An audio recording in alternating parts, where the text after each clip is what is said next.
Dhe çfarë ndodhi? I dhujtarët e morën këtë gabim dhe e paraqitën le të themi në mediat asaj kohe, dhe ja si këta njerëz që pretendojnë se janë pasuesit e fesë së Ibrahimit, pretendues se madhërojnë muajt e shenjtë dhe muajt e shenjtë të këta gjoja kanë një janë këta të cilët mirë, po këta njerëz harruan krimin e tyre. Cili ishte krimi i tyre?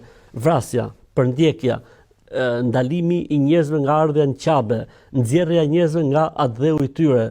Domethënë, të gjitha këto u harruan vetëm për kjo ndodh në përgjithësi.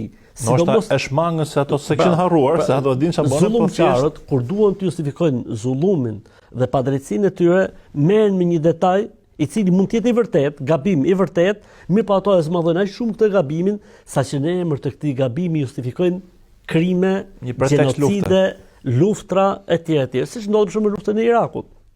U pretendua se ka armë bërthamore, u shkatrua vendi, u vranë me miliona njerëz, emigruan me miliona të tjerë, në fund fare ishte një gabim. Si Hitleri që bombardoi parlamentin e vet, vrau opozitën dhe nisi luftë me Rusinë pra është pretekst e lufta e Gazës për shembull, që u morën me një le të themi me një ngjarje që ndodhi me 7 tetor, ndërkohë që ne kemi qysh nga 48-a. 100 fish më shumë viktima se sa pengjet që janë gjatë. Ndërkohë që tani domethënë po ndodh domethënë një gjenocid masiv. Pra kjo është natyra e zullumçarëve.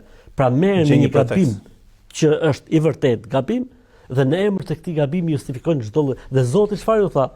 Okej, është mëkat i madh, është gabim shumë i madh që të kryhet ofensiv në muajt e shenjtë. Mirë po, të ndalosh njerëzit nga adhurimi i Zotit, ti përndjekësh njerëzit, të ndalosh njerëzve Qabën, shumë më madhështore dhe më rënd tek Zoti.